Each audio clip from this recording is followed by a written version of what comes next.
সাংবাদিক বন্ধুসকল, আমি মুকলিমূৰীয়াকৈ আপোনালোকৰ সন্মুখতে নৱাগত সতীৰ্থসকলক উদ্দেশ্যি কিছু কথা ক'লোঁ, আপোনালোকে শুনিলে। আৰু ইয়াৰ ওপৰত যদি কিবা সুধিবলগীয়া আছে আপোনালোকে সোধক।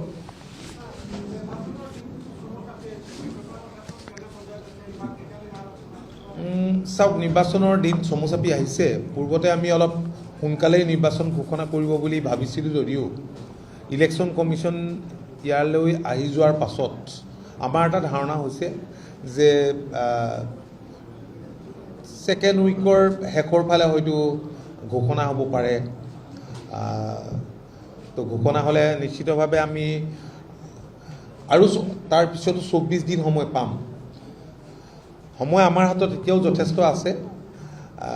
আমিতো মিত্ৰতাৰ নিৰ্বাচনত অৱতীৰ্ণ হোৱাৰ কথাটো ইতিমধ্যে আমি উল্লেখ কৰিছোঁ আৰু আপোনালোক সকলোৱে জানে। গতিকে আনুষ্ঠানিক আলোচনা এতিয়ালৈকে নোহোৱাৰ বাবে আমি খাটাংকৈ কোনবোৰ চিটত অৱতীৰ্ণ হ'ম সেই কথা ক'ব পৰা হোৱা নাই। আমাৰ দলৰ সাংগঠনিক ভেটি য'ত ভাল হৈ আছে সেইবিলাকত আমি অলপ অগ্ৰাধিকাৰ দি ইতিমধ্যে কাম কাজৰ গতি আমি বৃদ্ধি কৰিছোঁ। আৰু আমি নিশ্চিত যে এইবাৰ তৃতীয়বাৰ NDA এবাৰ হেক্টিক কৰিব আৰু চৰকাৰ হ'বই।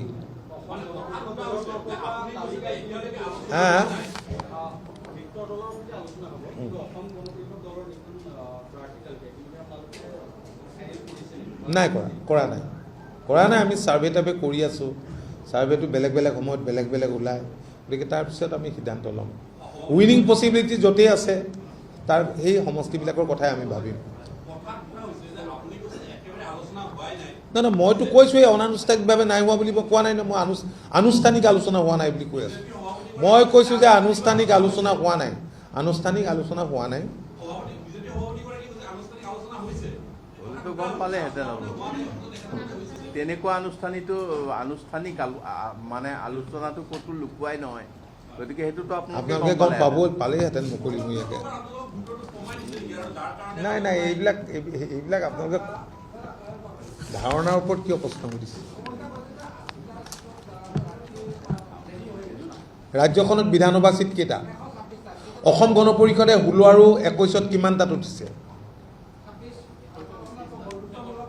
নাই, বুজিছোঁ। আমি বন্ধুত্বমূলক দুই এটা ৰাখি পেলাই আমি 31টা চিটত আমি উঠিছোঁ 2016ত। 2021ত আমি 29টা চিটত আমি উঠিছোঁ। গতিকে 80টাৰ লগত এইকেইটা যোগ লগালে বাৰু সিমানেই ধৰকচোন। সেই তেতিয়া কিমান হয়? আৰু কিছু চিট বাকী থাকে। কিবা হ'ব, ভালেই হ'ব।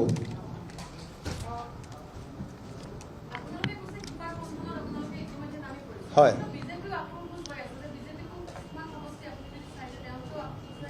এইবিলাকতো থাকিবই আৰু নিৰ্বাচন আহিলে এনেকুৱাতো হ'বই। ইয়াত অস্বাভাৱিকতা একো নাই। এইবিলাক আলাপ আলোচনাৰ মাজত ঠিক হয়। এনেকুৱাই হৈ আছে, আগতেও হৈছে। কাৰণ ভাৰতীয় জনতা পাৰ্টীৰ অসম গণ পৰিষদৰ পুৰণা মিত্ৰ, তেওঁলোকৰ লগত আলোচনা কৰাৰ অভিজ্ঞতা অসম গণ পৰিষদৰ আছে বা ভাৰতীয় জনতা পাৰ্টীৰো আছে। সেইকাৰণে তেওঁলোকে তেনেকৈ কৈছে আৰু আমি এনেকৈ কৈছোঁ, আমি কৈ থকাৰ দৰে।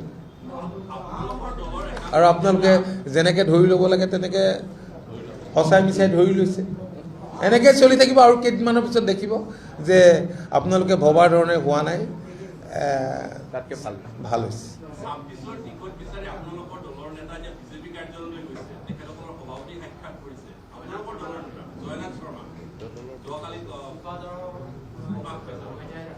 আপোনাক কৈছে নেকি? তেখেতে নিজ মুখে কৈছে নেকি মই টিকেট বিচাৰি আহিছিলোঁ বুলি?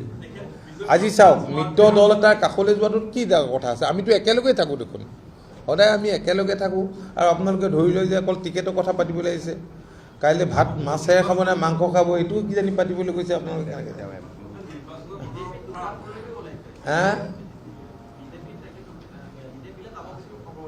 কোন?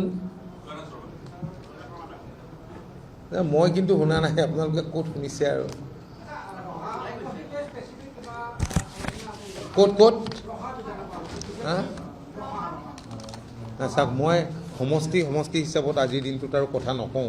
কোৱাও নাই। আপোনালোকে সদায় সোধে, মই সদায় উত্তৰটো নিদিওঁ।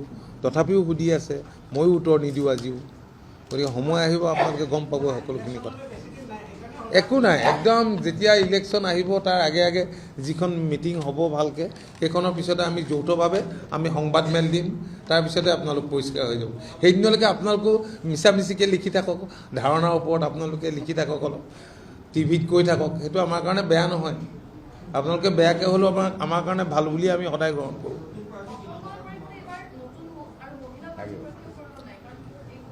ভাবিছোঁ, আমি পৰিকল্পনা কৰিছোঁ। ধন্যবাদ সকলোকে, বহুত সময় দিলে আপোনালোকে।